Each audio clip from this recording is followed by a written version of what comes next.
Hey, I want to welcome everybody to this edition of More After the Game. You know, I've been following the Detroit Lions, obviously, for a long period of time, being a former NFL player, former Lions player. But I am joined by what we're hoping to do more of, and that is someone else other than the normal media, the normal people that are out there that are following it. I want real life fans and people to give their perspective. I have Dose joining me today. Hey, man, I want to welcome you to the show. Hey, man, thank you for having me. I'm honored to be on here. Super excited. Ready to talk some Lions, man. Right, I know. Well, let's jump right in. And just so everyone knows the format of what we're doing here with More After the Game, it's just really to have conversation. We can get into the analytics, we can get into the statistics, but we're going to do a deeper dive in the game. I want to get it from your perspective, not only as a fan, but also someone who analyzes football games as well. And then from my perspective, I'm going to chime in and let you know what I see as a former player, but also what I see sitting at home watching like everyone else. So starting out, I know you had an opportunity to go there. You went out, hung out with some family, some friends. So tell me how your experience was. Oh man, it was an amazing experience. My first away game ever. This is the away game that I wanted to go to. If there was an away game that I could choose, it was go to Green Bay. I was asking my dad before the season. I'm like, we can go to Green Bay. He's like, man, it's 8 hours. We can't do that. So to get the opportunity, and thank you guys, I called him and I was like, hey, we can go to Lambeau. We got some things hooked up. And he's like, okay, I guess we'll go. So that, first off, that checked that off the list. And secondly, the environment was incredible down there. I mean, the openness of everything was great. Walking through the town, seeing the tons of Packers fans, the tailgating a day early. You got all these things set up. The experience was outstanding. And then you get in the stadium. The stadium's huge. Like, you don't realize how big it is. I haven't been to like big college football games like that, but I saw the stadium. I was like, this is different. Like, this is a different level. And when you get in there, the air flowing through, it's different to be on the other side as well. Like, you feel like you stand out more. You stand out a little bit. You're walking through, you're like, okay, I'm separating myself a little bit here. And I like that. But I mean, man, when you get in the stadium, it was awesome. It was loud. You look out, you're like, man, it's all bleachers. This is different. We were like, do we need the thing for the back? I was like, nah, I think we'll be all right. I was okay with it, but we had the wall behind us, so it worked out. And we were standing pretty much the whole time. That was the best thing. I like being in the back because I don't like blocking people, but I love standing up. Like, I get super engaged with it. So that, you had the jet fly over. That was crazy to see, and it was loud too. And of course, once they got playing, you're just locked into the game, and it was perfect angle, man. Afterwards, some really cool Packers fans. You got to meet so many cool people. It was just an awesome experience overall. So you had an opportunity to get along with all the people. Now, I've mentioned this, you and I, we were talking off air a little bit, but I was able to go out there for, I think, the Cowboys versus the Lions. They were playing. That was the only time I've ever sat away from the field and actually were able to participate in the game that way. But I wanted to know, what was it like as a Lions fan to be sitting amongst all those cheeseheads? Because I still don't know what that's like. I don't know if they will welcome me coming down to sit down with everyone else or whatever, but was the reception pretty good? Yeah, I mean, it was great being in, the section with all Lions fans, and you had all the Packers people in front of you. And I would say, especially leading up to the game, there was fantastic Packers fans. It was great, and they were joking, and it was cool stuff like that. You go around the shops. Now in the game, I would say most of the fans are pretty cool, but I feel like there's just, when the game gets rolling and you're really playing, like, it's talk, but once you get going, people get super engaged. And at that point, there is some heckling going back and forth, especially, when we're all back there being loud and the first half we're playing well. So you got some Packers fans and Lions fan going back and forth a little bit in front of us, but it was nothing crazy. We had fun with it. It was really cool. I liked it, just kind of standing out a little bit, being like, okay, I'm repping the Lions here. You get to pick out the Lions fan. Every time you see a Lions fan, you say, what's up? So it's kind of cool. It's like your own little group. It's almost like you all know each other, but you don't whenever you walk past them. That was the cool thing. But standing out was great.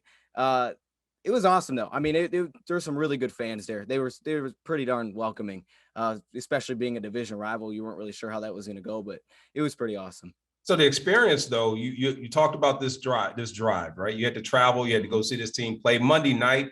We know Monday night's going to be pretty exciting.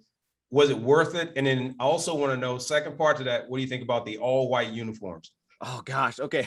Let me answer that second part because go ahead and hit that, because a lot of people were talking about the all-white uniforms, and I said this: I didn't want to be a player that did not play, because you're the only one who's got a pristine and completely just white uniform, man. That's got to be a tough one. I don't come back and have mud and dirt, grass stains, and everything on mine, but some of them didn't have. That's true. That's true. Yeah, golf was all green, so he was changing colors. But oh man, when they ran out of those, actually at first I looked at it. I'm like, wait a minute. I was like, is that Dallas? I'm like, hold up, that's us. We're rocking the all whites. And then, oh gosh, I mean, under the lights, it just like popped. Something about it just popped. The white. Good, bad. I mean, was great. it? It was great. Oh, you like that? I loved it. Okay. I saw the picture. I was like, okay, that kind of, the jersey and then the white pants. Like, we'll see how that pop. I loved it. I loved it. I'm like, gotta bring that back. I want to get a jersey like that. Like, I gotta get a white jersey now because that popped. And then I'm sorry. What was? Oh, the first question about the trip going up there. Yep. Yeah. I mean, was it worth it? I mean, you talking about traveling a long way to go up and watch a team play in Lambeau. That let's face it, not many people thought the Lions were going to win. But they came out, they looked like they were on fire. But, here's a dedicated fan. I mean, to travel that far, to watch the Lions play and to drive, you got to be dedicated. Yeah, it was definitely worth it for me, man. I mean, I was like, I'd go anywhere. People say they would sit in the cold. I don't know if I would or not because I've never done it, but I feel like I would. I thought it was absolutely worth it, especially in the first half. You're like, oh, dang, we're about to do this. Like, maybe I'm the good luck charm. Monday Night Football. First off, just being at prime time is great. The feeling's different when you're waiting, and it's just because that's the game that gets the attention. That game separates itself. Everybody's watching that game, so you're getting all the hype, the hours up to it. But oh, dude, it was absolutely worth it. Even though the second half wasn't great, it was just a crazy experience. And like I said, with all the other Lions people there and just getting to meet all those people and talk to them in person, that made it even better. The game on its own, it was fun. I have fun at all Lions game. I had fun watching on TV, but the atmosphere was fantastic. Being with everybody was great. Sharing all the energy, it was 100% worth it. I mean, the 8-hour drive, it wasn't too bad on Sunday because you had other NFL games to look at. Now the way back, it was a little bit like, okay, what are we gonna do? You find yourself like scrolling through the radio, like, yeah, this is not good. You're putting on just random music, and you're like, okay, we've been in a car for 8 hours, but it was definitely worth it.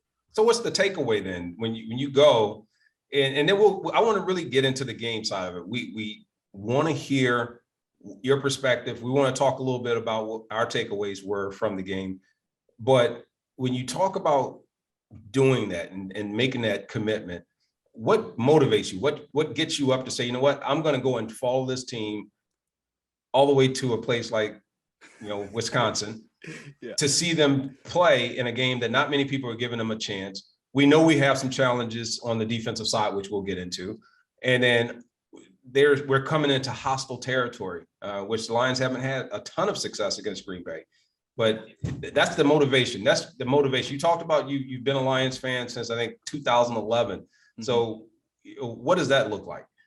Man, the motivation. Okay, first off, anytime you're playing the Packers, they're motivated. It's those in-division games, but this is the game to me. I know everybody's got, though the Bears, it's the Vikings. To me, it's the Packers. Something about the Packers. I don't know if it's because there's Packers fans around here. I don't know what it is, but every time we play the Packers, that's like the game. It makes me think of a college football rivalry game. So that already separates itself. I just want to beat the Packers. But man, I don't know. I love watching this team. And I think this year, especially going to the training camps, doing all of this stuff, you meet the people behind the scenes and you feel way tighter with the group. And then joining this app, it feels even tighter, you're more really involved with the team. So you keep up with everything. And then of course, when you throw in the fact that I do the content on it, things like that, I'm going to be watching anyway. I don't know. I'm just super locked in with all the Lions stuff. Like that's one of those things where I would wake up at 2 a.m. and watch the Lions game. There were a lot of emotions going. I know the other day. So I'm sitting and I'm watching. I'm like most people. I was watching the game, and I was feeling really good about it because I was a little nervous at first because here's a team that we know has some challenges. We've talked about offensively. I thought they had a very good first half against the 49ers, and then all of a sudden it kind of got away, and then they got behind, and then they had that lull, and then it came back near the end, but it wasn't enough. And then coming into Green Bay, they got off to a great start. And in fact, going into the half with the lead, I was like, you know what? Green Bay's they're in trouble. And you could see the fans were all kind of all over the place about that. But I wanted to get your take on their play in the first half. Let's talk a little bit about a couple players. I want to talk about what your thoughts are on golf. I know TJ Hawkinson, we were looking to see how he would follow up his big game he had against the 49ers, knowing that Green Bay was going to come in and be after him. But then, and then we'll shoot over to the defensive side. Yeah, I mean, the first half was great. And, I was trying to do like a halftime report, and it was like, man, we're actually winning this game. Like, this is awesome. You definitely knew it was going to be tough heading into it. Now, I'm the crazy person that thought we were going to win this game. And I put the bias aside the best that I can, but I felt really good about our shot chances in this game. And it was actually before they even played the Saints. Going into season, rolling through the schedule, I'm seeing the Niners. I'm like, oh, that's going to be tough. But I see the Packers. I'm like, I think we would beat the Packers. We've hung with them in the past. I think we can do it. I know if we got that run game rolling, it'll be a different element that we haven't had in the past. The first half was great. We were on schedule. I mean, we just did everything right, I thought, offensively, aside from, what was it? We didn't score one time because we basically, shot ourselves in the foot backing up. But I was super impressed with Jared Goff from the jump. Last week, it almost felt like it took him a while to get comfortable. Like he was Right. all timing, with some players, with some of his passes. But it felt like he came out and the lights weren't too big. He's been in these big games. Like, he was ready for it, and he was making big plays early. They wanted shots. He was giving you shots. He didn't get the ball out of his hand quickly. He trusted his offensive line. He would sit in the pocket for 5 seconds, roll around. So he came out, I thought, incredible. I mean, his accuracy was on point. I loved everything about it. And then we're running the football well. I'm like, oh, Swifty's back. I thought we were really doing well offensively, and I'm still very confident in this offense. But specifically with the first half, I liked what we did with the offense, aside from, the mistakes, the flags, getting behind. Absolutely. Absolutely. I thought, you touched on some really good points, like with Swift. I thought it was explosive. I thought he was coming and really just going into the line pretty hard. I noticed that on the short down and distance, they weren't even electing to throw the football. Mm-hmm. They were looking to run the football because they have that much confidence in their offensive line. And then you couple that with the fact that they say, you know what, because we don't have the receivers that you think we have, we're going to still throw the football. And they've been pretty effective, seeing Cephas go out and make some plays. Is a bigger player, and then Hockenson continued to follow up and be consistent in his play. I know they were really making sure that they paid attention to him defensively on the Green Bay side. But this team seemed to have a pretty balanced attack, and it threw Green Bay off to where they really couldn't get anything going. Defense started to get in. They started to put a little pressure around Aaron Rodgers. They weren't letting Adams get free or any of the other players. And lo and behold, they were ahead. But I have to say this: when I was looking at the field goal opportunity or go for it on fourth down, mm-hmm. I want to get your take on, do you kick the field goal and go for the field goal? It's no guarantee you're going to make it, but do you take that chance and be down by one? Or do you think, given your knowledge of the game, would you go for it and go with the fourth down call that Coach Campbell called? I got to get your take on this too after mine. I wrote this down. I was like, I got to hear it. But okay, so I understand why he did it, and I love the fact that Campbell, you came out week one doing the same thing. It's 4th and 1. We feel the flow of the game. We were giving up a lot of points defensively. So for me, the understanding was there because they were moving the ball well. You felt like you had to score again. You had a chance. You only needed the yard. And I think the play, it worked. We just kind of dropped the pass. But to me, like, I was still thinking, I was just kind of saying, the people around me, like, I would take the field goal. I would take the field goal, and I love the momentum just because of the fact that I'm playing a team that I know is going to score a lot. I just want to get points every time I can. Anytime. I don't want to stop momentum. I just want to put up points. If you miss it, obviously it changes everything. But I was like, he made one earlier. I would take the field goal, 20-21. Okay, it just keep momentum going offensively. But I completely understand why I went for it. It's not like I was mad that he went for it. I mean, that's what he's stuck to. He's aggressive. He feels like he can pick it up. And I love the trust in his players too. Okay, we need a yard. You guys can go get it. I love that trust, especially the fact that he put it in Goff's hands. Trusting him to pick it up, more than just turn around and hand it off. Like last week, he's like, Goff, you can pick this up. So I love the trust factor there. My Madden, background brings me to take the field goal, take the field goal to scoring. But in the flow of the game, I completely understand why they went for it. Now I got to get your thoughts on it. All right. So I'm gonna follow up with you on that. I did believe some of the fans said exactly what you said. If they're going for it, they like the fact that here's a coach that's on the road. He's in the division, like they like to say. And they're going to take these risks and they're going to go for it. And they're going to show that they're not afraid. They're willing to put things on the line. I get that. The only thing I saw is I felt it was a little bit too early in the game. If you kick the field goal and you make it, you're down by 1. Then if they score, you're still only down by 1, unless they go for 2 points. And even if they did, there's still an opportunity. Now, if you miss and, they kick a field goal, I mean, you have to, at that point, still get a touchdown. And it just changed the dynamics of how you had to score to get back into play in the event your defense. Now, if this was a defensive unit that I felt that, yeah, they played well, they were playing well at that time, but we know the tables can turn at any given moment and you're on the road. The momentum, and you could feel the team starting to really believe that, you know what, we can win this football game. And it's not that they didn't believe that in the beginning, but it was actually happening through their play.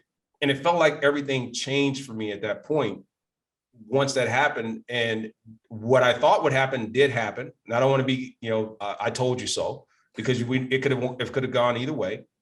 But it changed it enough to where I don't think they ever recovered. And for the most part, you just can't leave points on the board in Lambeau. I've been there as a player too much, and I know how close these games have become. I understand some of the dynamics that are at play. I understand how their fans can be a factor, and you try and mitigate as much of that as you possibly can. But I'm not the coach, and I would never question what they're doing. And I think it was a win-win, lose-lose situation, no matter which way he would have gone with it. But unfortunately, it didn't work out there, nor did the end score. But we shift, go to the defensive side. I think offensively, we talked about the passing game.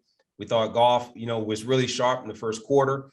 We also saw that, leading up to halftime, offense was really ticking along. And this offense has been scoring points that I didn't think would have the ability or the capability to put the type of points up they put on the board. Move over to the defensive side. I didn't think the defense would be as bad, meaning we knew there were going to be coverage issues. We saw them get exposed between running backs and tight ends being out in patterns and certain plays in the running game that caused their linebackers and their secondary problems, especially when you start talking man coverage. You start talking about combination routes. We see the linebackers get lost. We see running backs coming out of the backfield making way too many plays on a consistent basis, and teams are exploiting that. So that's what I saw on the defensive side. I know a lot of people are calling for changes at linebacker, but this has kind of been what they've been stuck with. And I think they don't have the depth that's needed to move players in and out in the event things aren't going well. So that's kind of what I saw with this defense that got exposed. And I think that's going to be problematic for them going down the line.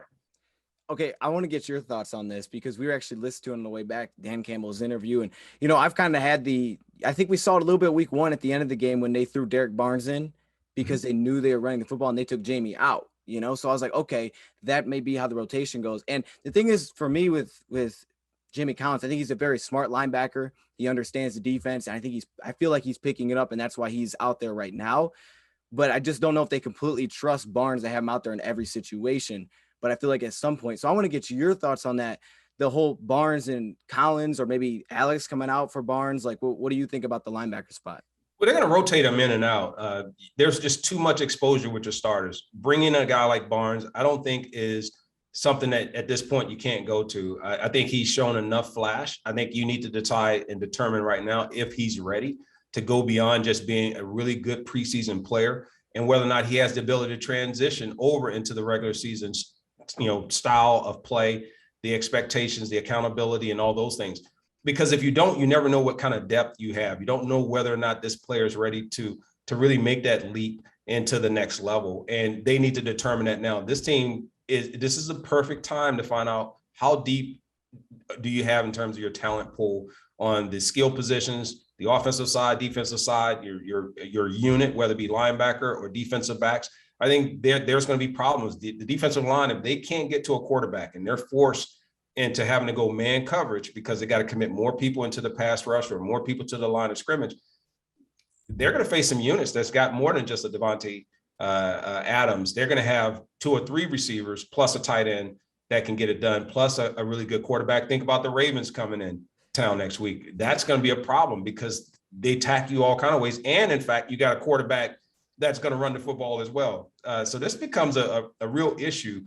Speed will get there. Barnes is a guy that possesses speed. And right now I think they're needing that, and they're needing some players who can just kind of compensate, even if they don't have the experience. Okay. Cause I'm with you there. I always look at it as, okay, they didn't bring in Collins. Like you put a guy like Derek You put a guy like Barnes next to Jamie Collins. Those are two completely different linebackers. I don't think there's a way the Lions would draft a guy like Jamie Collins. It's just, when does that trust come that they put him in the game? So that's why I wanted to get your thoughts on that. So the defense, man, I mean, the whole cornerback situation for me, it scaringly gives me vibes back to last year in week 1 against the Bears, where it felt like we were just kind of flying through cornerbacks and we're down to guys that really didn't play cornerback the rest of the year, and they attacked it. Now, the good thing was in this game, and I hate that Jeff Okudah went out because I thought this would be a big year for him. The good thing is I thought if he played well when he came in, I mean, he didn't play great. You know, he gave up the deep pass and he got hurt on that play. But I thought he played solid. On the other side, I didn't see Amani get targeted really at all. I don't think, aside from the pass interference that he had in the end zone, which was just kind of a killer. But then I got concerned after that because they go from Bobby Price and then they throw Jacobs in. It's almost like they weren't completely sure that they were 100% set with Bobby Price. So they put Jacobs in, and he gets a pass interference. They put Price right back in. They didn't feel like they were confident with the options that they had. And I'm hoping that next week, when these new free agents that they brought in, like the Worleys, like the Ballantines, maybe even, are more fit with this defense. I didn't necessarily think Price was ready to play through the preseason, moving that cornerback spot. I just thought it was too new to him. He just didn't look that great.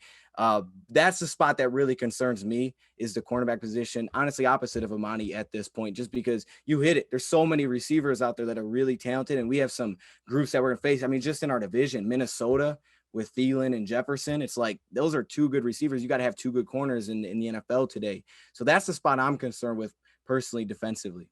Yeah, I think you kind of touched on it, and the simple fact that you would name the different corners and the different guys that are in the secondary speaks volume to exactly what we're talking about. There's a rotation that's taking place because they're trying to find, whether it's in a nickel package or a dime package, or if it's some type of a zone coverage or a combination coverage, which players play best together, which ones can compensate for others. You don't really have a defensive back that you can move around to follow that top wide receiver across the board. And because of that, sometimes teams are going to be able to create matchup problems by simply just putting them into certain formations offensively that force them defensively into certain coverages that this team is not going to want to be faced with. And there's absolutely nothing that they can do about it other than play up and try and figure out how do we mitigate any big plays. And we started to see the corners back up quite a bit. I started to notice that the safeties were playing deep. They were trying not to give up anything down the field, but ultimately it made the middle really vulnerable. It made the inside routes and the underneath routes, the backs coming out, being one-on-one with linebackers with no safety support. And so it became troubling for me to even watch as a player, because you could see what was being done. And I know these experienced defensive coordinators and defensive players that the Lions have in the coaching position. They knew exactly what was being done to him. And I think they felt like, well, there's really not a whole lot they could do about that. But, that's what we look at. We're looking at a team that it's people like you and I. It's like our fan base that continues to follow it. I try not really as a player, and as we do these different shows, I like to keep them light, but I like to keep it informative. At the same time, it's a representation and also a way for us to appeal to our base to say, you know what, don't go finding any bridges to figure out which ones are high enough for you to jump off of. We need you to stay intact, because it's bigger than that. I appreciate the stories like we've talked about, your experience in traveling over to a game like this and having to be able to experience that, because the game of football, the game of sports are bigger than just the wins and losses. And I think for our type of fan base, they're winning all the time because they go 100% no matter what. There is disappointment at times, but at the same time, looking at all the memorabilia and all the collections that you have in the back, the fact that you've dedicated your time to being able to follow this team, you've continued through what many have done for decades of going through the ups and downs, but yet you've decided, you know what, this is a team I'm gonna follow. This is a team I want to talk about.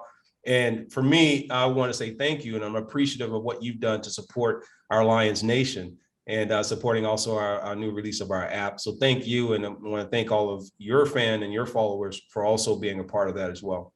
Yeah, absolutely. Thank you guys. I mean, this is so cool. When we heard about, the app, the Lions Nation Unite, we knew there was something here. And then for you to get involved with us, it's awesome, because I know the fans love it, but it really kind of brings us all together. And it kind of, I feel like there's no divide, it puts everybody in together. It's like, okay, we are really all a part of this. And as fans, we can't control the outcome, but we're going to support, 100%. So to have it all together like that is awesome. And I just want to say thank you.